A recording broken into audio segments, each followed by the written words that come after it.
दर्शकवृन्द नमस्कार। सामाजिक विकृति विरुद्ध निरन्तर खबरदारी कार्यक्रम निगरानीमा स्वागत छ। म शंकर मोक्तान।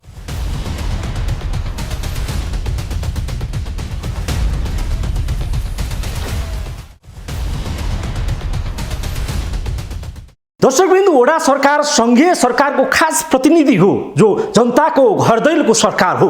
तर विडम्बना, नेपालमा वडा सरकार स्थानीय स्रोत साधनको चरम दुरुपयोग गर्ने वैधानिक जनप्रतिनिधिमूलक संस्था जस्तै भएको छ।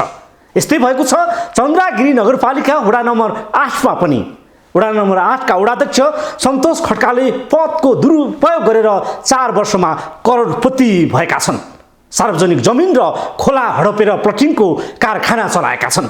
उनी वडाध्यक्षले पिछुवा राखेर सरकारी गाडीमा हुइकिने गरेका वडाध्यक्ष सन्तोष खड्काको कमाउ धन्दाको पर्दाफास आजको निगरानीमा। पछिल्लो समय सत्ता र शक्तिको काँध चढेर अकुत सम्पत्ति जोड्ने होड नै चलेको छ। जनप्रतिनिधिको नाउँमा शक्तिमा पुग्ने र पुस्तौँ पुग्ने सम्पत्ति जोड्नेमा वडादेखि मन्त्रीले बाँकी राखेका छैनन्। यस्तै अकुत सम्पत्ति जोड्न सार्वजनिक जमिन हडपेर प्लटिङ गरेका छन् एकजना वडाध्यक्षले। त्यस्ता बहादुर वडाध्यक्ष हुन् चन्द्रगिरी नगरपालिका 8 का वडाध्यक्ष सन्तोष खड्का, जसले पदको चरम दुरुपयोग गरेर सार्वजनिक जमिन र खोलामा प्लटिङको कारखाना चलाएका छन्। चन्द्रगिरी नगरपालिकातिरको त प्लानिङ पर्मिटको लागि आएको देखिँदैन।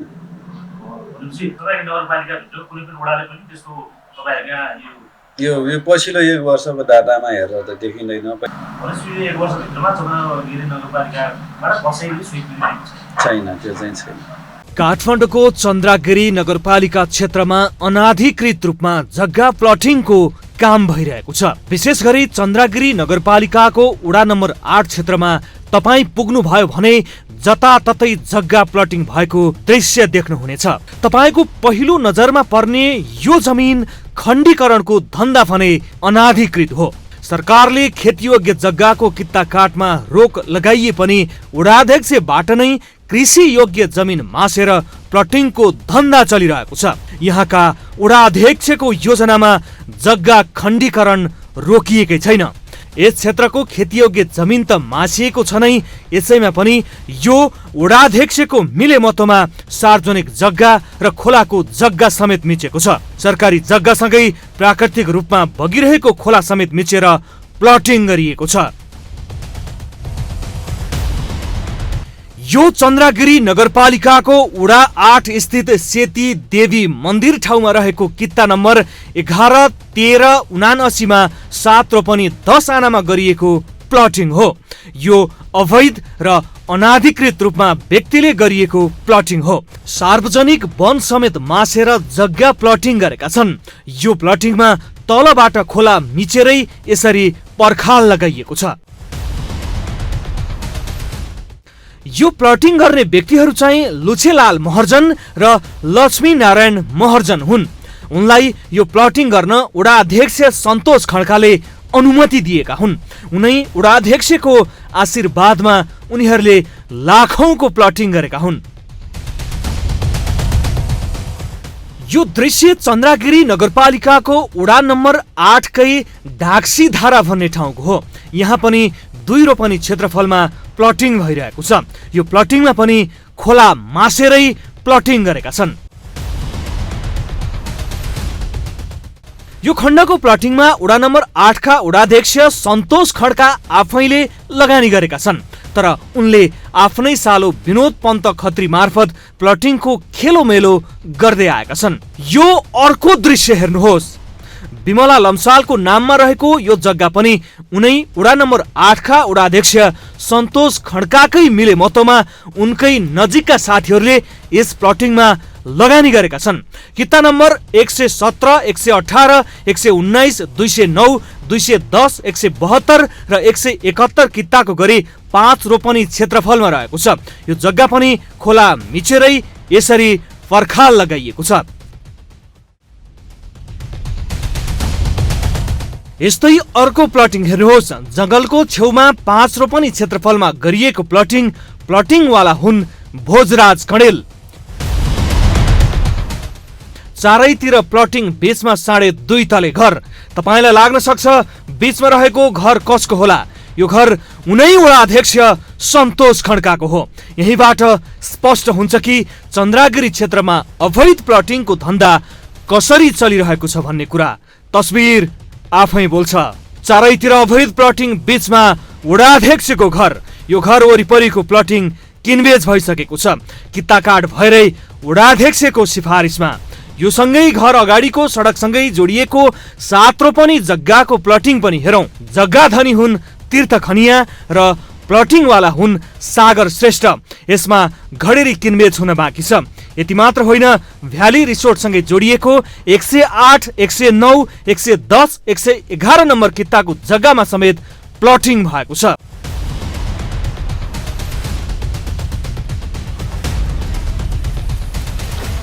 यी त भए प्रतिनिधिमूलक दृश्य मात्रै। यस्ता उदाहरणको गिन्ती गरी साध्य नै छैन। सत्ता, शक्ति र पैसाको बलमा सार्वजनिक जग्गा हडप्ने र प्लटिङ गरेर करोडौं कुम्ल्याउने धन्दा चलिरहेको छ। यस्तो धन्दा चलाउनकै लागि शक्तिमा पुग्ने र अकुत सम्पत्ति जोड्ने संस्कार जस्तै भएको छ। यस्तै कमाउ धन्दामा चन्द्रागिरी नगरपालिका 8 का वडाध्यक्ष सन्तोष खड्काको समूह पनि खुबै लागेको छ। अहिले सरकारले जग्गा प्लटिङ गर्न रोक लगाइएको अवस्था छ। भूमि व्यवस्था मन्त्रालयले 2074 साउन 26 मा जग्गाको कित्ताकाट रोक्ने निर्णय गरेको थियो। सरकारले देशभर खेतीयोग्य जग्गालाई प्लटिङ गरी बिक्री गर्ने कार्य तीव्र भएपछि सो व्यवस्था मार्फत जमिन खण्डीकरण गर्नको लागि रोक्ने निर्णय गरेको थियो। तर चन्द्रागिरी नगरपालिका क्षेत्र विशेष गरी वडा 8 मा पर्ने विभिन्न ठाउँका जग्गा अनाधिकृत रूपमा प्लटिङ भइरहेको छ, त्यो पनि जनप्रतिनिधिकै मिलेमतोमा। पहिलो कुरा, खेतीयोग्य जमिन खण्डीकरण गर्न पाइँदैन। त्यसैमा पनि सार्वजनिक क्षेत्र र खोला, पोखरी जस्ता जलाशय क्षेत्रमा अतिक्रमण त गर्न झनै पाइँदैन। तर चन्द्रागिरी नगरपालिका 8 का वडाध्यक्षले पदको दुरुपयोग गरेर प्लटिङ गरेर करोडौं कुम्ल्याइरहेका छन्। एउटा वडाध्यक्षले यति ठुलो शक्तिको प्रदर्शन गरेर सार्वजनिक सम्पत्ति हडप्ने हिम्मत राख्दैनन्। तर अघि पछि पिछुवा लगाएर हिँड्ने सन्तोष खड्काले वडा नम्बर 8 को सार्वजनिक वनसँगै खोलामाथि प्लटिङ गरेर घर घडेरीको व्यापार गरिरहेका छन्। यसरी अवैध रूपमा उनले चलाएको प्लटिङ कारखानाबाट करोडौं कमाउने मात्रै गरेका छैनन्। उनको जीवनशैली विभागीय मन्त्री भन्दा पनि तडक भडकको छ। प्रसङ्गको जोड्नेछौँ एकैछिनको विश्रामपछि।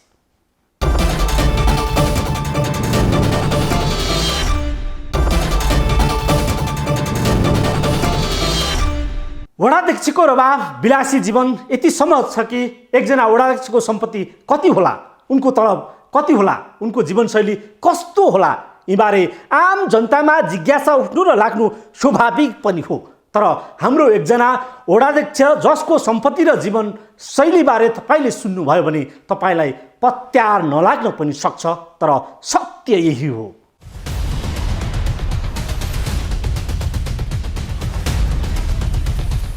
काठमाडौँको चन्द्रागिरी नगरपालिका वडा नम्बर 8 का वडा अध्यक्ष हुन् सन्तोष खड्का। खड्का वडा अध्यक्ष निर्वाचित हुनु अघि र हाल उनको निजी जीवनमा आकाश पातालको भिन्नता छ। कारण उनले वडा अध्यक्ष पदको चरम दुरुपयोग गरेर अकुत धन आर्जन गरिरहेका छन्। 2074 अघि उनको दैनिकी जति कन्द बिजोग थियो, वडा अध्यक्ष भएपछि उनको दैनिकी एउटा एक शक्तिशाली मन्त्रीको भन्दा कम छैन। शक्तिशाली मन्त्रालयको मन्त्रीको भन्दा बढी रवाफिलो दैनिकी छ। आउजाउ र तडक भडक देखेरै स्थानीय समेत अचम्बित छन्। वडा अध्यक्ष खड्का अहिले घरबाट निस्किँदा उनको सुटेट बुटेट र आसेपासेको भिड नै लाग्ने गर्दछ। कुनै एक मन्त्रीले राखे झै पिछुवा राखेर उनी आउजाउ गर्छन्। यति मात्रै होइन, उनको कार्यालय पुग्ने जो कोही कडा निगरानीमा पर्ने गर्दछ।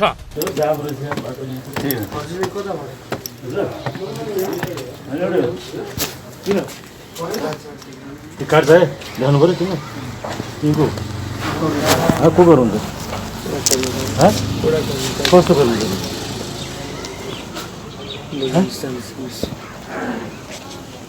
पत्रकारहरू वडा कार्यालय पुगे भने उनका सहयोगीले कडा चेक जाँच गर्ने गरेका छन्। हामी वडाको विषयमा स्थलगत रिपोर्टिङका क्रममा वडा कार्यालय पुग्दा वडा अध्यक्ष खड्काका आसेपासेले चेक जाँच मात्रै गरेनन्, क्यामेरामा रेकर्डिङ समेत गरेर राख्ने गर्छन्। उनको सान, मान र रवाफ दुनियाँले सोचे भन्दा फरक छ। एमालेबाट निर्वाचित भएका वडा अध्यक्ष खड्कालाई यो शान र मानको सौभाग्य वडा अध्यक्ष भएपछि मिलेको हो। उनको दैनिकीमा यति ठूलो परिवर्तन ल्याइदिने त्यही वडा अध्यक्ष पद नै हो, जसको बलमा उनले यति बेला अहिले सङ्घीय मन्त्री चाहिँ पिछुवा लिएर हिँड्ने गरेका छन्। यति मात्र होइन, उनी बाहिर हिँड्दा उनको गाडीलाई बुलेट बाइकमा स्कर्टिङका साथ हिँड्छन्। उनको आफ्नो शान प्रदर्शन यतिमा मात्रै सीमित रहँदैन, ठुला ठुला पाखुरा भएकालाई बडीगार्ड समेत राखेका छन्। स्थानीय सरकार सञ्चालन ऐन 2074ले वडा अध्यक्षलाई सरकारी गाडीको बन्दोबस्त गरेको छैन। वडा अध्यक्षहरूले सरकारी गाडीको प्रयोग गर्न नपाउने व्यवस्था छ, तर वडा अध्यक्ष खड्का सरकारी गाडीमा सवार गर्ने गरेका छन्। देशभर 6743 वडा अध्यक्ष छन्। तीमध्ये वडा अध्यक्ष खड्का यस्ता भाग्यमानी वडा अध्यक्ष हुन् जसले सरकारी स्रोत साधनको समेत श्रम दुरुपयोग गरेर लुटकै राज्य चलाएका छन्। उनीसँग एक सरकारी सहित गाडी मात्रै 4वटा छ। उनले बा 1-6-43-18 नम्बरको सरकारी गाडी चढ्ने गर्छन्।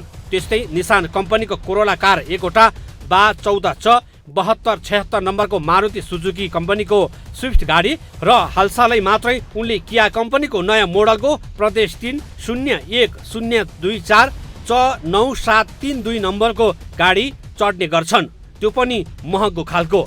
एउटा बुलेट बाइक छ जसमा उनले आफ्नो पिछुवाका रूपमा एकजनालाई गाडी स्कर्टिङ गरेर हिँडाउँछन् र 2वटा टिप्पर पनि छ। यति मात्र होइन, उनले वडा अध्यक्ष भएपछि चन्द्रागिरी नगरपालिकाको वडा नम्बर 8 स्थित कञ्चन बस्तीको खोलाको छेउमा खोलाको मापदण्ड मिचेर 2 रोपनी भन्दा बढी क्षेत्रफलमा आलिशान सपिङ मल बनाएका छन्, जसमा वडा अध्यक्ष खड्का आफैले सुपरमार्केट सञ्चालन गरेका छन्। उनले सपिङ मल नजिकै उनको डिपो पनि छ। सँगै उनले सहकारी समेत सञ्चालन गर्दै आएका छन्। यसलाई उनले आफ्नो वडाकै गौरवको विषय भएको बताउँछन्। पुल माथि राखे भन्ने कुरा त्यो चाहिँ के भनेदेखि तपाईँको कसो तेल यस्तो छ, त्यो चाहिँ तपाईँको त्यो किनभने त्यहाँभन्दा थोरै माथि पनि त्यही हिसाबको प्रविधि छ र एउटा कुरा खोलाको प्रविधि कति गहिरो छ, त्यसले चाहिँ तल चाहिँ असर गर्छै गर्दैन भन्ने तपाईँले हेर्ने हो। त्योभन्दा थोरै तपाईँ तल जानुभयो भने त्यहाँ 1.5 फिटको ढलले तपाईँको चौर बनाएको छ। तपाईँले एकचोटि गरेर फिल पनि हेर्नु होला होइन। त्यही हिसाबले तपाईँको त्यसले कुनै पनि त्यहाँ चाहिँ भोलि खोलाले उ गर्दाखेरि भन्दा पनि एउटा सौन्दर्य कतिको बनाएको त्यो माटले। माथितिर त कुन स्थितिमा थियो र त्यो माट त्यहाँ बनिसकेपछि। वडा अध्यक्ष हुनुभन्दा पहिले चन्द्रागिरी नगरपालिका वडा नम्बर 8 स्थित ढाक्सीमा उनको 3 आनामा बनेको 2 तलाको घर र एउटा पल्सर मोटरसाइकल चढ्ने गर्दथे। अहिले वडा अध्यक्ष भएपछि उनीसँग 5 रोपनी 8 आना 3 पैसा 2 दाम जमिन जोडेका छन्। कहाँ कहाँ कति जोडे। पहिले 3 आनामा बनेको 2 तलाको घर र एउटा पल्सर मोटरसाइकल।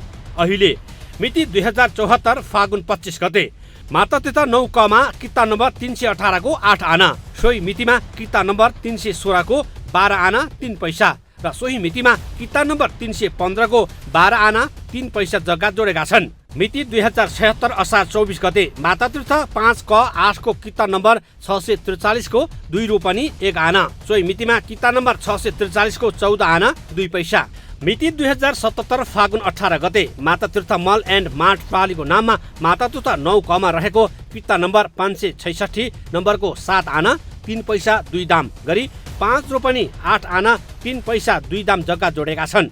अहिले उनले अन्य ठाउँहरूमा समेत उनले जग्गा जमिन जोडेको उनी नजिकका जानकारहरूले बताएका छन्, तर उनले यी कुरा भने स्वीकार गर्दैनन्। हामी उनको कार्यालय पुग्दा आफूले 14 करोड ऋण भएको बताउँदै थिए। यो सुन्नुहोस्। अहिले तपाईँले मेरो सम्पत्ति हेर्नु नि त, मेरो लगभग 14 करोड रुपियाँ मेरो लोन छ। मैले भर्खरै तपाईँको मेरो घर बेचेको छु। यहाँ माथिको 1 रोपनी जग्गा पुर्खुल जग्गा बेचेको छु भर्खरै होइन सर। बिल्डिङ मात्रै देखेको छ, बिल्डिङ बनाएको छ, कसरी बनाएको छ भन्ने कुरा चाहिँ काम गर्ने हामीलाई, व्यवसाय गर्ने हामीलाई थाहा हुन्छ नि। अब यसमा अघि तपाईँले भन्नुभयो सहकारीकोमा पैसा लगानी गरेर प्लानिङमा लगानी गरेर भन्नुभयो। सहकारी कसरी चलाएछ त्यो आफ्नो सहकारी त एउटा व्यक्तिले चलाउँदैन, सिस्टमले चलाउने कुरा हो होइन। त्यसमा पनि त्यो त राष्ट्र ब्याङ्कले जहिले पनि चाह्यो भने हाम्रो हेर्न सक्ने कुरा हो। र हामीले हरेक वर्ष हाम्रो सम्पत्ति विभागमा चाहिँ प्रत्येक वर्ष तपाईँको असारमा सन्दापछि हामीले पठाइसकेका हुन्छ। यसपछि हामीले पठाइसकेका छौँ। यसमा तपाईँलाई चाह्यो भने म उपलब्ध गराउन सक्छु। नगरपालिकाले लिन सक्नुहुन्छ। मेरो बकाइदा 14 करोडभन्दा बढी लोन छ अहिले पनि। यदि उनको कुरालाई पत्याउने हो भने पनि बैंकले कुनै पनि व्यक्ति वा संस्थालाई ऋण दिँदा उनको सम्पत्तिको 40 देखि 50% मात्रै ऋण दिन्छ, त्यो पनि धितो राखेर। यस हिसाबले हेर्ने हो भने पनि उनको सम्पत्ति 30 देखि 32 करोडको हाराहारी हुन आउँछ। यी सबै सम्पत्ति उनले वडा अध्यक्ष भएपछि कमाएका हुन्। यी त उनको देखिएको सम्पत्ति मात्र हो। उनले श्रीमती र सालो केटोको नाममा समेत कारोबार गर्दै आइरहेको छ। त्यो नदेखिको सम्पत्ति हो। अवैध प्लटिङ र ओडाबाट उद्योग कल कारखाना खोल्न दिएको सिफारिस बाबत लिने अवैध सम्पत्तिको त लेखाजोखा नै छैन। तर उनी यी कुराहरू स्वीकार्न तयार छैनन्। आफूले अवैध प्लटिङ गर्न कुनै पनि सिफारिस नदिएको भन्दै अंशबन्डका विषयमा आएका जग्गालाई मात्रै स्वीकृति दिएको उनी बताउँछन्।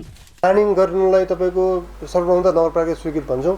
यहाँ तपाईँको स्थानीयले चाहिँ अब प्लानिङ गर्दाखेरि जहिले अब अंशबन्ड गरेर आउँछ।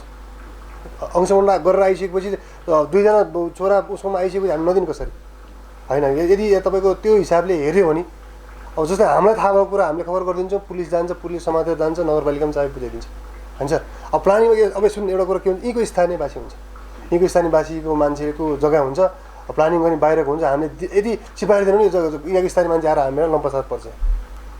यो चाहिँ यो स्थानीय लेभल, किन यो चाहिँ तपाईँको अहिले माथिको लेभलमा चाहिँ यो प्र्याक्टिस हुँदैन। यहाँ चाहिँ स्थानीय मान्छे हामीसँग ठोक्किन आउने भएको भएर चाहिँ हामीलाई समस्या छ।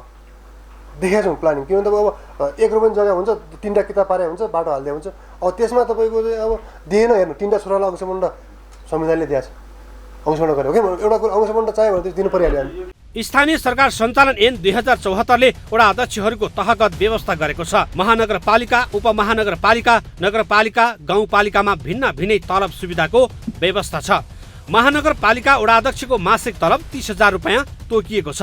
उपमहानगरपालिका अन्तर्गतका वडा अध्यक्षको मासिक तलब 25,000 रुपियाँ रहेको छ। त्यस्तै नगरपालिका अन्तर्गतका वडा अध्यक्षको तलब भने 20,000 रुपियाँ रहेको छ। गाउँपालिका अन्तर्गतका वडा अध्यक्षको मासिक तलब 15,000 रुपियाँ रहेको छ। वडा अध्यक्ष सन्तोष खड्का नगरपालिका अन्तर्गतको वडाको वडा अध्यक्ष हुन्। त्यस हिसाबले पनि उनको मासिक तलब 20,000 हो। तर उनको जीवनशैली र अहिले उनको सम्पत्तिलाई हेर्दा 4 वर्षभित्र एकजना वडा अध्यक्षको यतिका अकुत सम्पत्ति कहाँबाट र कसरी कमाए भन्ने प्रश्न अस्वाभाविक लाग्दैन र?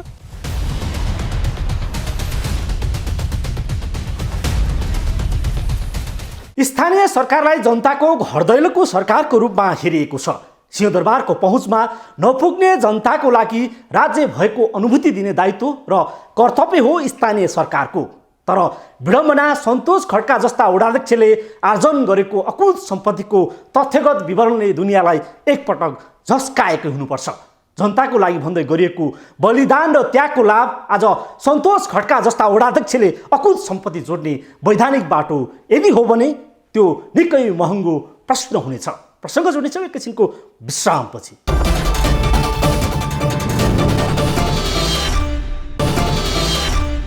काठमाडौँ उपत्यकामा प्लटिङ गर्न काठमाडौँ उपत्यका विकास प्राधिकरणको अनुमति चाहिन्छ। प्राधिकरणबाट स्वीकृति नलिई कोही कसैले घर घरडेरीका लागि प्लटिङ गर्न पाइँदैन। यदि कोही कसैले गरेको पाइएमा त्यो गैर कानुनी हुन्छ। तर चन्द्रागिरी नगरपालिका वडा नम्बर 8 का वडाध्यक्षको लगानीमै प्लटिङ गरेर कानुनी राज्यमाथि ठाडो चुनौती दिइएको छ। वडाध्यक्ष सन्तोष खड्काले कानुनको धज्जी उडाउँदै करोडौँ कमाउने योजनाका साथ प्लटिङको कारखाना चलाइरहेका छन्।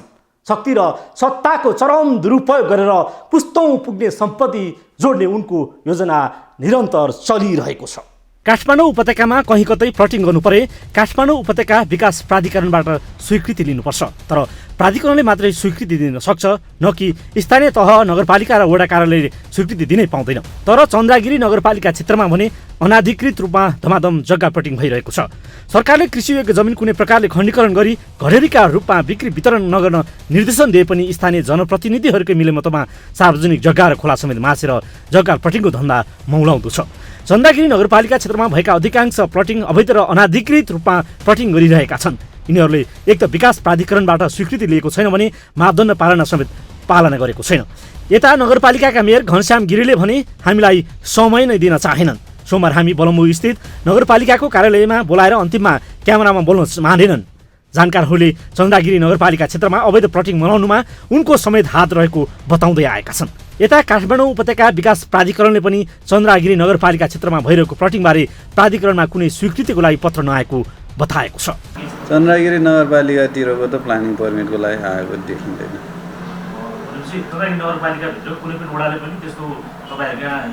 यो पछिल्लो 1 वर्षको डाटामा हेर्दा त देखिँदैन। छैन, त्यो चाहिँ छैन। कृषियोग्य जमिनको बढ्दो खनीकरण रोक्न भूमि सुधार ऐन 2021लाई आधार मानेर सरकारले सगोलका अंशियार बीज अंश बढ्ना हुँदा या अदालतको फैसला बाहेक 1 वर्षमा एक पटकभन्दा बढी किता काट गरी बिक्री गर्न नपाइने व्यवस्था लागू गरेको थियो।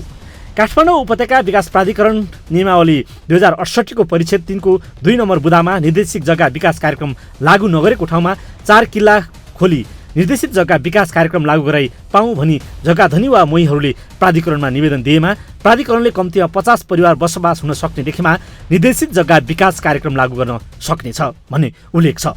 यो भनेको पहिलो कुरा कुनै व्यक्तिले प्लटिङ गर्नै पाइँदैन र अर्को कुरा कुनै कम्पनीले मात्रै प्लटिङ गर्न पाइने कानुनी व्यवस्था छ।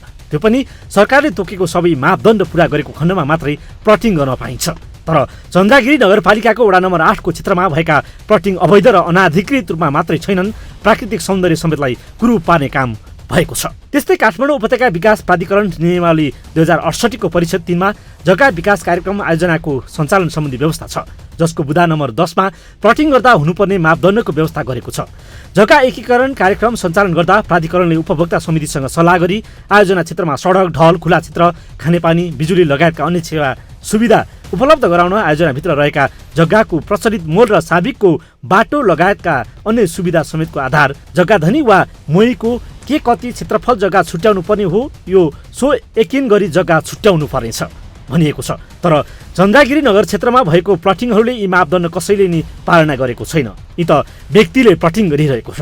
कानुनलाई नै चुनौती दिएर जनप्रतिनिधिहरूकै मिलेमतमा सार्वजनिक जग्गादेखि खोला समेतको दोहन गरेर जग्गा खनीकरण गर्दा अवैध प्लटिङ भइरहेको छ। पछिल्लो तथ्याङ्कलाई हेर्ने हो भने देशभर मासिक 55,000 बढी जग्गाको किता काट भएको भूमि व्यवस्थापन तथा अभिलेख विभागको तथ्याङ्कले जग्गा खनीकरण नरोकिएको स्पष्ट पार्दछ। विशेष गरी स्थानीय तहमा जनप्रतिनिधिहरूकै मिलेमतो र संलग्नतामा यस्ता अवैध काम भइरहेको विभिन्न सरकारी प्रतिवेदनहरूले समेत देखाएको छ। सङ्घीय संरचना अनुसार देशभर 6,743 वडा छन्। ती वडालाई जनताको घरदैलोको सरकार भनिएको छ। जनताको अपेक्षा पनि वडा सरकारसँग छ, हुनु पनि स्वाभाविक हो। तर स्थानीय सरकार सार्वजनिक जमिन मासेर घर घडेरको व्यापारमा सक्रिय छन्। त्यस्तै वडाध्यक्ष मध्येको सन्तोष खड्काले यति बेला पदको चरम दुरुपयोग गरेर सार्वजनिक स्तर र खोला समेत छाडेका छैनन्। वडाध्यक्ष खड्कालाई चन्द्रागिरी नगरपालिकाका मेयर घनश्याम गिरीले समेत सघाएका छन्। मेयरकै साथमा वडाध्यक्षले मन परी गरेका छन्। जनताको मत दिएर वडाध्यक्ष बन्ने र अन्ततः पदको चरम दुरुपयोग गरेर करोडौँको महल पजेरोमा सयर गर्ने चन्द्रागिरी नगरपालिका 8 मा देखियो। यसर्थ यस्ता जनप्रतिनिधिको आवरणमा भइरहेको अवैध धन्दाको अख्तियार लगायत निकायले बेलैमा छानबिन गरोस्। हामी वडाध्यक्ष सन्तोष खड्काको थप करतुतका विषयमा निरन्तर फलोअप गरि नै रहन्छौँ। हामी निरन्तर निगरानीमा छौँ। हवस् त आजलाई यति। हामी निरन्तर निगरानीमा छौँ। नमस्ते।